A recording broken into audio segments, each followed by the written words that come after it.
I'm Nick Westergaard, and this is On Brand, helping you tell your story. The Perk trap is costing organizations thousands while leaving teams burned out. Yolanda Fraction joins us to share how leaders can move past surface-level culture and design systems that deliver both joy and results.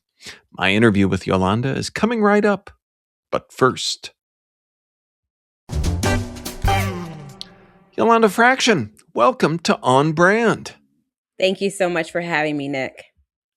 So I am intrigued by this idea of the perk trap. And I wondered, what all that you'd seen out there that made you kind of identify this as a problem for many organizations.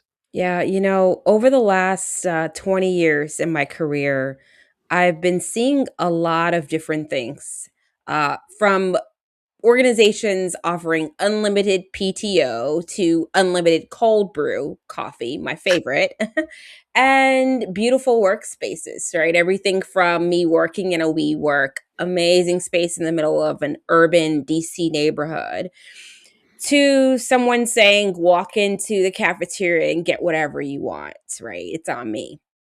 And recently, in the last year particularly, I had noticed that my family, friends, and peers were giving me these stories like I'm some type of therapist. And I tell them I'm an organizational psychologist, not psychologist trained in clinical psych.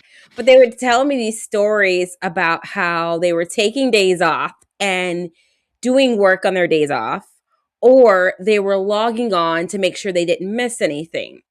And then I said, well, what are your days off for? They're like, oh, well, my days off don't really help me to reset, and I'll come back with more work.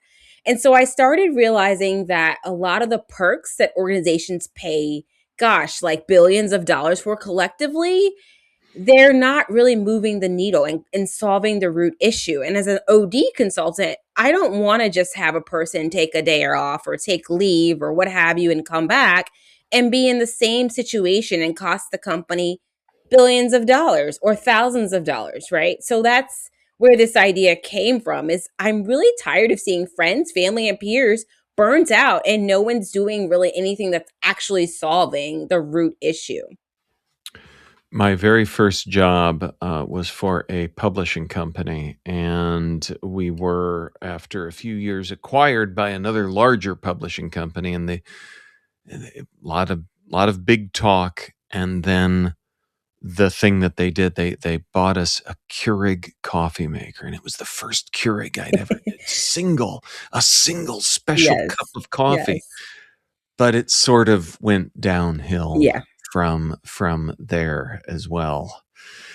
So you talk about in your work that joy, what theoretically we are all after at work and what organizations should be looking to create, is the byproduct of a well-designed system. I think too often we get focused on kind of the squishy nature of the feeling, the vibes. Yes.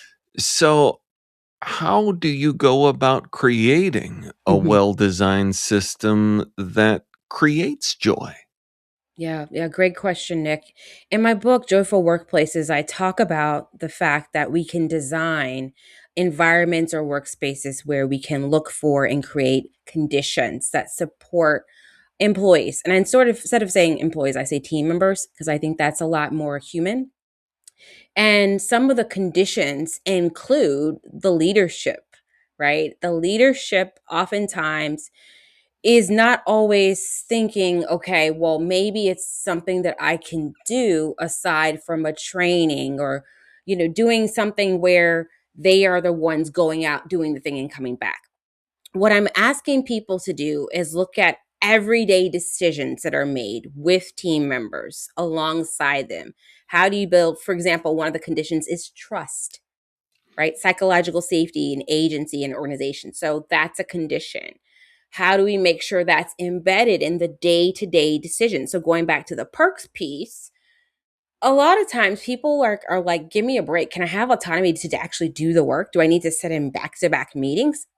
And so, what I'm suggesting is system level design that's for everyone. And you don't have to be an executive level leader to be able to design a system that's healthy, that's not toxic. And so, in the book, I talk about these different 7 conditions. That include not just putting in like inputs. A lot of times, if people get an MBA or focus on the business management side of things, they're focusing on, okay, how do we make sure that the company is producing outcomes and results for the business? And so what I'm suggesting in my design that I provide people is, let's look at both. Let's look at accomplishing business outcomes and results while making sure that we stay people focused. So creating some type of balance there. You mentioned earlier using the word team members as opposed to employees. And I think Yes. that the words that we use at work have a tremendous impact. Yes. And likewise, I think about the concept that you talk about of being a steward of people Yeah. rather than a controller. Right. What does that shift look like in daily practice Mhm. for someone trying to introduce some of these new concepts? Nick, I grew up on John Maxwell, and I'll shout him out in this podcast because I think it's important to attribute to people who have inspired you and encouraged you along the way. And my father, he was a community leader, pretty much never worked a 9 to 5 or 8 to 4 or anything like that. Most often, his office was in the community, out serving, being on boards, things like that. And so he had a library growing up of leadership books. And that is where I learned the concept of steward. What does it mean to be a steward? And oftentimes people look at servant leadership and they think Mhm. steward equals servant leadership. I don't necessarily think that. What I think is steward is to almost like if you have a child or a family member or a loved one, you're protecting them, you're nourishing them, you're providing whatever that they need on a regular basis, right? But you're not just the enabler, right? You're not just giving them things. You're helping them to grow. You're helping them to become their best self. And in psychology, organizational psychology, lately I had been reading so much about self actualization, right? Which is everybody wants to get to this point that by the end of their life, they feel like, boom, I've achieved what I need to achieve in this life. I can rest peacefully, right? And so the way I think of Stewart is, you are a leader that's helping that person get to that pinnacle, to get to that self actualization. Your job is to guide, not just help them to do your vision. Because oftentimes, leaders, when I sit down with them at various organizations, right, is they might say, well, I have this vision. I need my team to implement this vision. Or a CEO has this big vision for a company, right? And so oftentimes what you'll find is that sometimes the leader or that particular executive is trying to bring people along. And oh my gosh, what a weight to bring people along on this journey that they may or may not want to come along with you on, right? So what I'm suggesting through my work is the steward concept really is about, hey, what is your purpose? Not just that I have a vision for you, but how can we collectively ensure alignment so that I'm nurturing you and you're helping me to foster the company or organization as well? So, when we do this right, we create systems that help us create joy, have the impact that we're hoping to. Yes. When systems are broken, Yeah. the human cost shows up in turnover, disengagement at an all time high.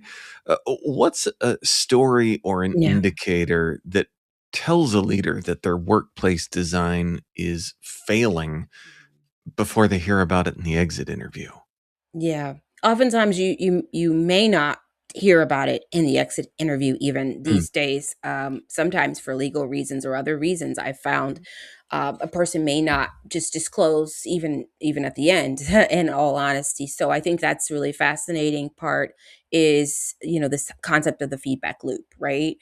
Um I think at the end of the day, one story that really resonates and I talk about in my book is a really, it's a deep story for me, because some of these things I really try in the book to not just have case studies, right? Business classes, they have case studies and you learn from the case studies, but to really weave in my lived experiences as well.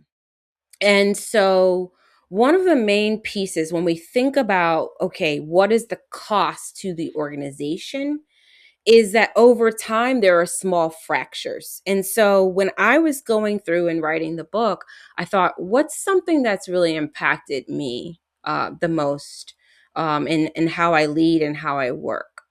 One story comes from my belief in seeing things not for as they are, but for as they could be. And so if I catch people up to kind of my life story, I'll just give you a little bit of background, is that I used to be a classroom teacher. And so through a lot of different, I guess, life experiences, I am now an OD consultant, organization development consultant. Along the way, I had different experiences. One of them was I was a director of a kinder care. And I my BA is in elementary ed, Nick, and in 2011 there was an earthquake in Southern Virginia, or Northern Virginia actually. And I remember being this young leader. I had no formal training in leadership, right? I've had to learn along the way through people and learning things myself. And eventually went and got training, right? But I didn't know how to lead. I didn't. And so I was director of this kinder care. I'll never forget. There was an earthquake and I'm like, "Oh my God, what do I do? There are crying babies literally in cribs. The ground is shaking. What do I do?" And Nick, I jumped in and I started picking up the babies, coddling them, and just bringing them, as many as I could, like two of them in my arms, bringing the cribs around me. And that was a moment at which I put down everything, because at first I was just asking my staff. I had these Excel sheets. Hey, can you do this? I was seeing this from an operations lens only. And then I would bring on, there was these sales standards because you're working for a corporation. And so you were trying to, in your own mind, solve for, okay, I've got to keep quotas. I got to keep the ratios of the number of teachers to the babies, and then just all the things.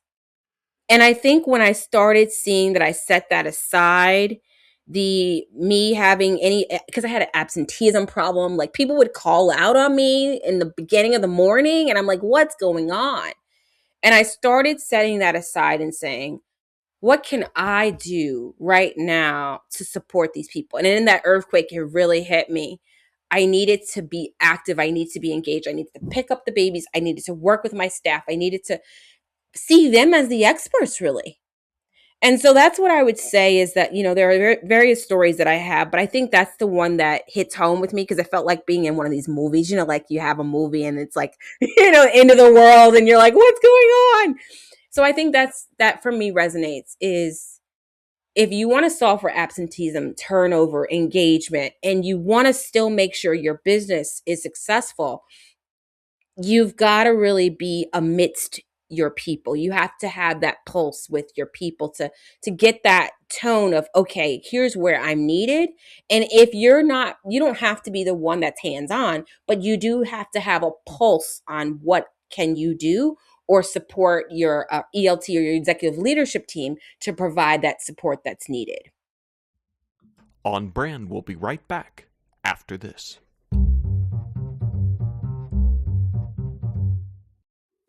Now, back to the show. I love when themes emerge across different interviews. Recently, I talked with Elizabeth Rosenberg, and she talked about, for our personal brand building that leaders and executives may do, that there are often clues that lie in our childhood, in who we were growing up. She mentioned a colleague with divorced kids, or divorced parents, who found herself mediating a lot, ended up in HR, and some of these context clues. You talk about how our answer to the "what do you want to be when you grow up" question can reflect in the workplace. So, how can you leaders use that concept to help their teams clarify or find clarity and connection in their purpose today? Yeah, the what do you want to be when you grow up? So that came because I was working on my ICF coaching credential, and I was in a class. And oftentimes, in order to get the credential, you're the one practicing the coaching and you're receiving coaching.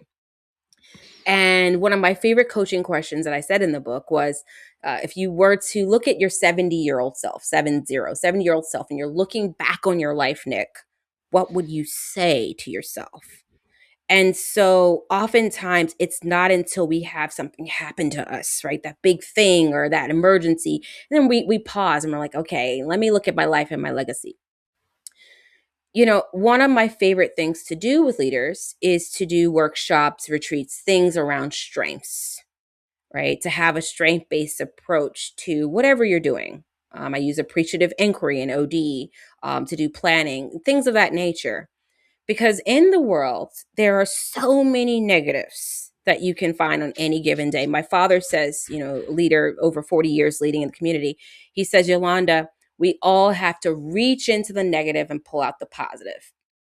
And Mm. so when we're thinking about our team, sometimes, over the years, I've sat with leaders and boy, Nick, you'll be in a conversation and people will, it's almost like venting or letting go of different things. And it's fine, right? All in confidence. And then sometimes what I'll say is, what do you love about this team member? What are they good at? And the conversation will shift. And once we start to do that and support that person and looking at what are their strengths, what are their gifts, what are their talents, we focus on those things, you'll help align them to their purpose. And sometimes that means the alignment is not at your organization or your department or your team, whatever that case may be. But coaching is really pivotal. It's really pivotal to develop. In the book, I talk so much about relationships. And we have got to move from being a transactional culture to a more relational culture, right? That command and control style, it's not working for folk. It's not working. We've got to move away from that.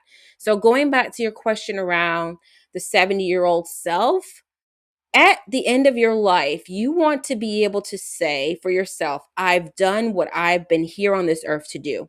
And if you don't know yourself, that self leadership part, if you don't have self leadership, how can you possibly expect to lead others? So know what you do well, have that EI or EQ, and then you want to trickle that down to your team. Understand what they do well. How can they bring their best self to the team? So then by the end of your life, you will be able to say, yes, well done. I've done good. I've done what I've set out to do. And I think sometimes, in the busyness and hurriness of life, we just go, go, go. And we fail to see and celebrate those team members on a daily, weekly, a regular cadence. Well, and I love that you frame this in the context of self leadership as Mhm. well. It makes me think, in sales, they always say that the first sale is to yourself. Yes. And I think that there's kind of a parallel to that with leadership that we don't talk enough about of to be able to lead others, to lead even programs. It comes back to leading yourself. But again, to kind of come back to where we started, like joy, that can feel a little squishy for some. So I, Mhm. I love the idea of a question like this Mhm. that we can use to grab onto that concept. Any other quick Yeah. starts to self leadership? Yes. Oh, one of the best things that I invite people, because I always use the word invite, Nick, a lot, is you have to sit with your blind spots. Hmm. And, some assessments may call that they have bright side, shadow side, with Hogan. And just like we talk about strengths, just like I'm so passionate about strengths, I also say you have to look at what are those things. Johari Window is something I say is a great tool. What are those things that I may not know about myself? So you might want to ask your team member. 360s, also a big fan of Leadership Circle, Leadership 360. You might want to ask your team members anonymously, what may I not see about myself that you can see in me? Or you can rephrase that and say, what would you like me to do more of? Or what would you like to see more of or less of? Some may be bold enough to do a stop, start, and continue with the leader. That's a little bit, a little more tactical. But I would say that in these times where we're all so busy, there's disruption and change and all these things, there's a point at which there's heightened emotion. And so I would also say is, for the leader, sitting with the reflective question is, how can I be more responsive and less reactive? Almost like assume that you are not perfect. I know that's crazy, but sometimes leaders, self included, you can almost like feel like hey, I made it. Like I'm studying leadership. Like certainly I'm the best leader, right? I'm going to these trainings, I'm giving the retreats. And I think that's humility, being humble enough to assume I already have things I need to work on. So let me ask the questions that I ask of my team to myself, even if I have to do it in confidence. And that takes a bold leader. I'm teaching something called leadership. I must be great at it. I know. Feels very real. Yeah. So you talked earlier about your book outlining 7 core conditions of a joyful workplace. And if a leader is facing extreme change fatigue in their organization right now, which one of these conditions might be the most useful tool in grabbing onto to rebuild trust? That's a really good question. Out of all the 7, what I would say to rebuild the trust.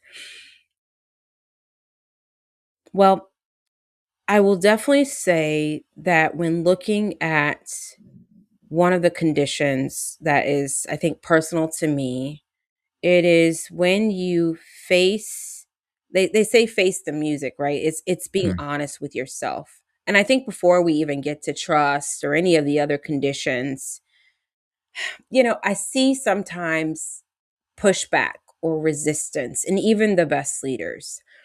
And I would say you would have to really look at, why am I doing this work? Sometimes in leadership, what I hear people saying is, I fell into becoming a people leader, or I fell into becoming a formal leader. And before you even can create conditions, you have to ask yourself, why am I doing this? Do I want to be a subject matter expert or SME? Recently I had a relative tell me, and they had to fall back. They were like, I realized that I love being a subject matter expert at my job. And I feel like I spend a lot less time doing the thing I love to do that I signed up for.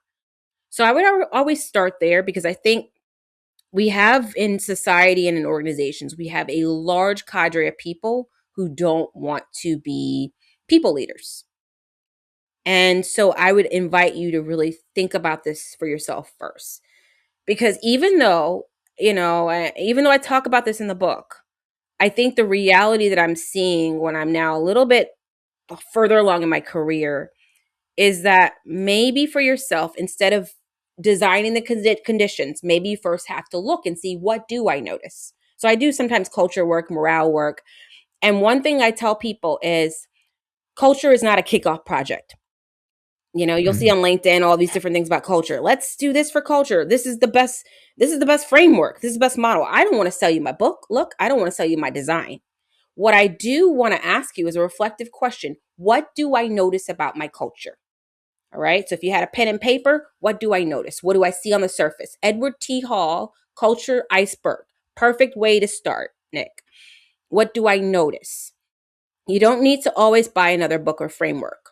Yes, I'm here to talk about my book, but at the end of the day, you don't have to buy it. You can see it for yourself. If you notice that, for example, I'm always checking in with people, right? You notice that there's high level control within your organization. Maybe not with you, maybe in your organization. Maybe people are always asking for check-ins or updates, or your Teams is always pinging, or your Slack is always going, and people are always, okay, what does that feel like? That is what is employee engagement. So, right, culture is how we do things here. And then we go into employee engagement and is how people feel about how we do things here. So at the end of the day, that's what I would invite, Nick, is sometimes you just got to step back and say, what do these conditions feel like for my team? What's the pulse here? And sometimes it's just being completely honest. Do you need another employee engagement survey is what I would ask you. I know the vendors would tell you yes, but do you need it? And that's going to save you money. Going back to the perks and the billions of dollars, I'm not against vendors, but I am for let's be strategic and intentional and not over-survey folk. Well, I have smiled a lot during this interview, in spite of the tough questions that are important to ask. Yeah. But I now get to ask you a less tough question, Yeah. and that is for a brand that has made you smile recently. Oh my gosh. I'll be completely honest. I was going through IVF, no longer going through it, but I was going through IVF and I was doing some work travel and I was staying at this hotel, which is a Marriott. I love Marriott.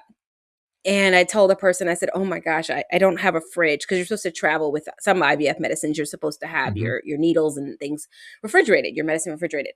And I went to this particular employee and I said, is there any way? And this person says, you know what?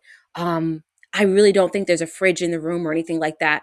Let me bring it up to you. I'll make sure that your medicine, and this is way before check-in. I'm supposed to check in at like 3:00 or whatever. And the person said, you know what? I'll take the medicine for you. I'll put it in the fridge in the back. I'll keep it. And then I'll make sure it gets to your room. That for me is just gold. That's care beyond measure, is that in that space, I'm trying to be the best professional I could be. I'm trying to be the best, like everything in that moment, and then also trying to get to a conference and all these things. And so I think for me, I'm shouting out the brand of Marriott because, I